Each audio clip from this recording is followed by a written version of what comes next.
আমার হাজব্যান্ড আমাকে অভদ্র ভাষায় গালিগালাজ করে আর সবার সামনে আমাকে ছোট করে, এক্ষেত্রে আমার করণীয় কি? আমাকে পরামর্শ দেবেন এবং আমার হাজব্যান্ডকে নসিহা করবেন প্লিজ।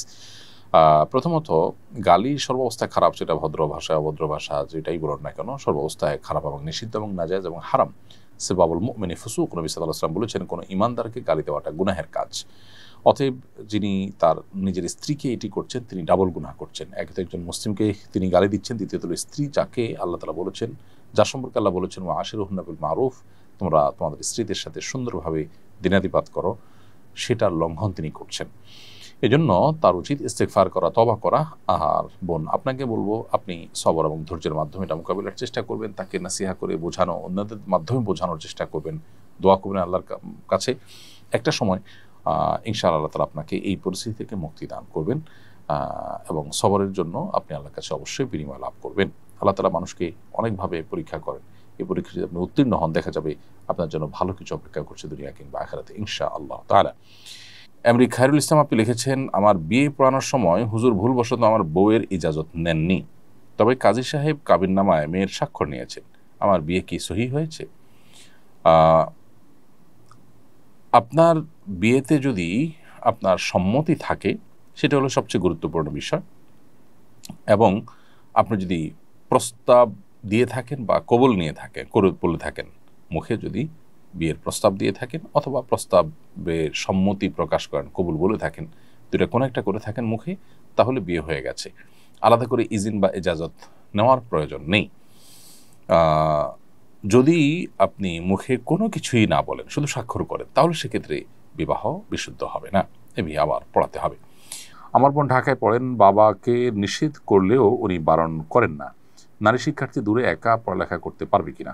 যদি মাহরাম নিয়ে আসেন, দিয়ে আসেন এবং সেখানে পর্দার সাথে পড়ার পরিবেশ থাকে, তাহলে হলে থেকে বা টিউশনের বাসায় থেকে যেখানে পর্দার সাথে পড়তে পারেন, আসা যাওয়া করতে পারেন, সেরকমটি করলে সেটা জায়েজ আছে। সেটা যদি না হয়, পর্দার বিধানে যদি ব্যাঘাত ঘটে, মাহরাম ছাড়া সফর করতে হয়, তাহলে সেটা কিন্তু জায়েজ নয়। আপনি আপনার বাবাকে নিষেধ করেছেন, তারপরেও তিনি করলে তিনি আল্লাহর কাছে দায়ী থাকুন। আপনি বোনকে বোঝাবেন এবং দোয়া করবেন তাদের হেদায়েতের জন্য।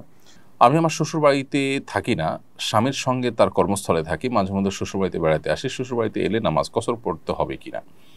আপনার শ্বশুর বাড়ি এটি আপনার স্বামীর স্থায়ী ঠিকানা কিনা এটা দেখতে হবে। যদি তার স্থায়ী ঠিকানা সেটা হয়, সেখানে থাকার ব্যবস্থা থাকে, তাহলে সেক্ষেত্রে স্থায়ী ঠিকানাতে মানুষের কসর পড়তে হয়, স্বামীর কসর পড়বেন, আপনি স্বামীর অধীনস্থ হিসেবে আপনিও, স্থায়ী ঠিকানা পুরো নামাজ পড়তে হয়, সেই হিসাবে স্বামীর তো পুরো নামাজ পড়বেন, মূলত তার অধীনস্থ হিসেবে আপনিও পুরো নামাজ পড়বেন। আর যদি এটা আপনাদের স্থায়ী ঠিকানা না হয়, বরং শহরে আপনাদের নিজস্ব ঠিকানা থাকে, সেটাই আপনাদের স্থায়ী ঠিকানা হয়ে থাকে, এখানে জাস্ট বেড়াতে আসছেন, তাহলে সেক্ষেত্রে স্বামীও কসর পড়বেন, আপনিও কসর পড়বেন। কেন মুহাম্মদ সাল্লাল্লাহু আলাইহি সাল্লাম 2025-এর পৃথিবীতেও প্রাসঙ্গিক, এবং আজ থেকে আরো 2000 বছর পরও যদি পৃথিবীতে মানুষ থাকে তিনি প্রাসঙ্গিক থাকবেন। তার কারণ আপনার জীবনে বাধা যেখানে আসবে, চ্যালেঞ্জ যেখানে আসবে, সেখানে আপনি মুহাম্মদ সাল্লাল্লাহু আলাইহি সাল্লামের জীবনেতে আপনার করণীয় আপনি খুঁজে পাবেন। আল্লাহ সেই কথাই বলেছেন, লাকাদ কানা লাকুম ফি রাসূলিল্লাহি উসওয়াতুন হাসানা। আজ আমরা বাংলাদেশে মানুষ হিসাবে আমরা যে সমস্ত সংকট, যে সমস্ত সমস্যার মুখোমুখি, আপনি প্রতিটি সমস্যা, প্রতিটি সংকটকে মুহাম্মদ সাল্লাল্লাহু আলাইহি সাল্লামের আদর্শের কষ্টি পাথর দিয়ে আপনি সমাধানের পথ আপনি আবিষ্কার করতে পারবেন, খুঁজতে পারবেন। কিভাবে তিনি ঐক্যবদ্ধ করেছেন, কিভাবে তিনি জাতিকে চ্যালেঞ্জ ওভারকাম করা শিখিয়েছেন, তার সিরাত যদি আপনি পাঠ করেন, আপনি দেখবেন এত বাধা যার জীবনে, ইহুদিদের বাধা, মুনাফিকদের বাধা, এই সকল বাধা, এত চ্যালেঞ্জ, এত টেনশন, এত পেরেশানি, এত দুশ্চিন্তা যার জীবনে, বাধার পাহাড় মাথা নিয়েই যার জন্ম, সেই ব্যক্তি তার সম্পর্কে সাহাবীরা বলছেন, তার শিষ্যরা বলছেন, যারা তাকে দেখেছেন তারা বলেছেন যে তার দিকে যখনই তাকাতাম তিনি মুচকি হাসতেন। এত বাধা, এত টেনশন, এত পেরেশানি, এত শত্রুতা যার ব্যাপারে, সেই লোকটা তার দিকে তাকিয়ে কখনো এমন হয়নি যে তিনি গোমড়া মুখে আছেন, সবসময় তিনি হাসি মুখে থাকতেন। এবং তার সিরাতে, তার জীবনের ইতিহাসে আপনি কোথাও খুঁজে পাবেন না, কোন অমুসলিমও লেখেনি যে তিনি কখনো রাগান্বিত হয়ে, মেজাজ হারিয়ে তিনি কাউকে ধমক দিয়ে এরপরে সরি তাকে বলতে হয়েছে। একটি ঘটনা তার জীবনে এমন হয়নি যে কোনো একটি পদক্ষেপ নেওয়ার পর তিনি আবার ব্যাক করেছেন, না সরি আমার ভুল হয়েছে, এটা বলতে হয়েছে, এরকম হয়নি।